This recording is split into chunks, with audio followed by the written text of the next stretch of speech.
Yeah, I understand martial arts and how it's a full system and how it has loads of philosophies, and the fact that it can be more than just a way to keep fit, and it can have like a whole way of life based on martial arts as well, such as a lot of kung fu teachers have said to me before. With parkour, I don't see how exactly it's a full system and how it has philosophies and why it can be such a big part of everybody's life basically. So I'm just going to basically ask whether parkour could be taken seriously like martial arts has during this documentary, and see if my view on parkour changes throughout the documentary.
Interviewing a master, Andrew Austin.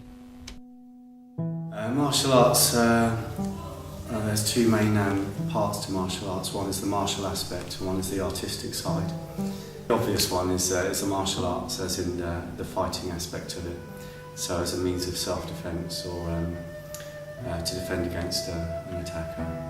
And this is what most people would understand as martial arts. But of course there's a huge range of other major styles, and all these styles are based on not just for fighting but also for your general health. Well, if you go back before all these later films, with all the styles you just mentioned, before there was a lot of martial arts been in existence for a long time, and in the past people only viewed martial arts for fighting. So just as a means of self-defense in times where perhaps the law or the justice system wasn't so strong. And nowadays, when you have the modern martial arts stars, and they can do so many varied techniques and really flashy techniques, very impressive, which is kind of unrealistic but is quite inspiring. And I think that inspiration causes people to start martial arts. Interviewing Dae-Soon Chan. Well, martial art is my life actually. It's everything. It's It's a way that we can get to know about human beings, about ourselves. It's a tool that we can use it to make ourselves stay healthy, and then physically as well as mentally.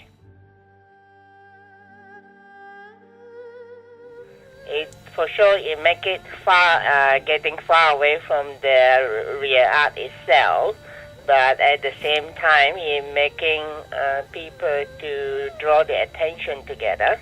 But in some way, it does help people to wanting to know, wow, that is something they want to know. But at the same time, when they come to the real art, in some way they are disappointed because it was not as the same way it was presented in the film, and so they are good and bad actually. So some people, because they start to have that fantasy in training martial art instead of they just like martial art.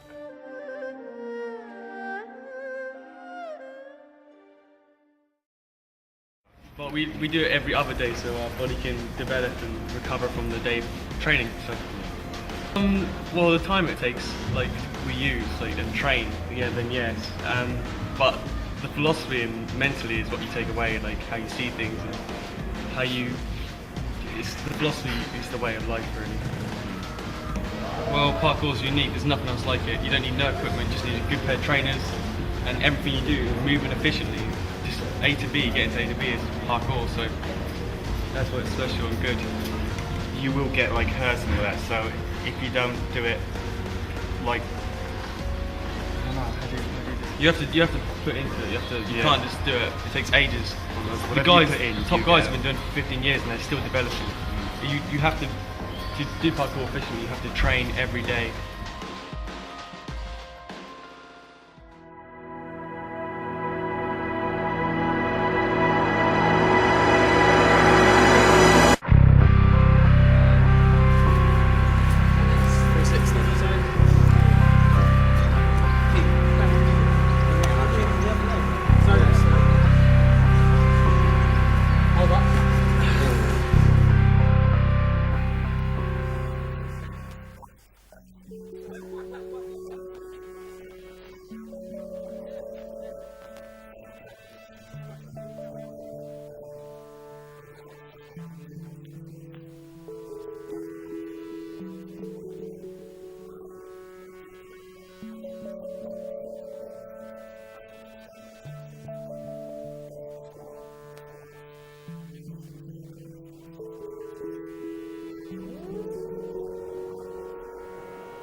Even you think the biggest animal you can think on the land is maybe like an elephant.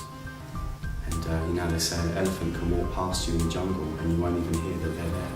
And yet they're the biggest, strongest creatures that we have. And when they walk, they don't use up too much energy.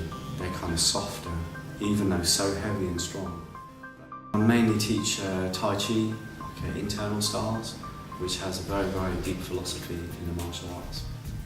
And even you look at the character in martial arts, and then the character itself means warfare, but hidden within the character is the character for to halt, so as to stop warfare. So maybe sometimes people have a misconception that martial arts means learning how to fight, but actually is a means to stop fighting, to stop warfare.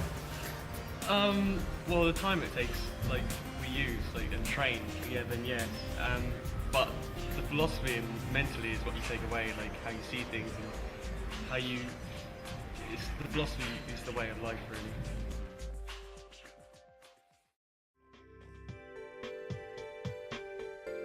Well, I think my views on parkour have changed quite a bit since the start of this documentary, when we started training for the first time and everything.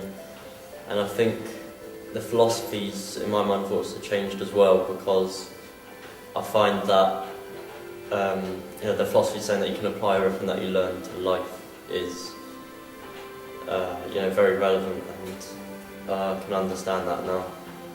Also, I think the confidence has gained in myself, because a lot of the moves have made me become a bit more comfortable with the environment around me, and just basically took me to new levels, and I think that's really good, really. I think it's turned out very well.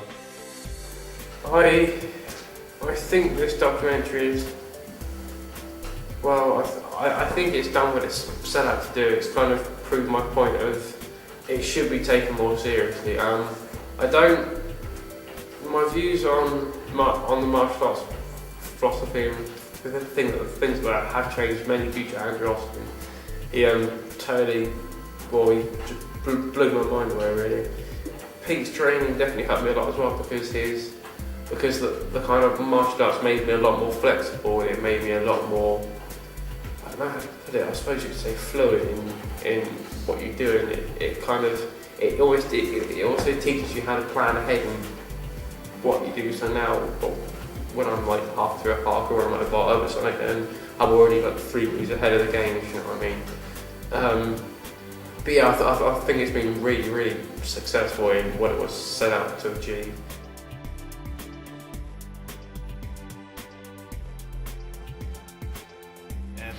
By a guy called Dan and a guy called Forrest have actually put in a AQA stuff right here. I would actually say no to that question, because parkour is unique and it's personal, it's how you express yourself. It can never be graded because everything is different, everything you do. Possibilities are endless. Is in terms of its age. And when you think that martial arts have gone back literally thousands and thousands of years, and parkour, as far as I know, and I'm no expert, but I think is fairly recently, hasn't been around for like hundreds of years. But then having said that, its roots would have gone back further. Parkour, if it's categorised well and all the movements are standardised, then yeah, there's no reason why it can't be used as and competed in some form like that. But I don't know enough about parkour. I doubt it. I think the sport is a bit too extreme, and so the people involved, I think, is very small, and it was too much effort have to be put in to be in it, and for that I think it will be very difficult to be popular. Although I think it should be taken more seriously, but not on the level where it's graded. I wouldn't agree with that at all now, because as Alex was talking about, it shouldn't be graded really, because it's different for everyone, and you can't. I don't know. I think grading it would really take the point of the philosophy away and do things that are not making it your own. In terms of whether it can be taken seriously like martial arts has, I don't know if it can be graded as such or put into a tournament, but I can see it's a lot more serious than I thought it was to start off with.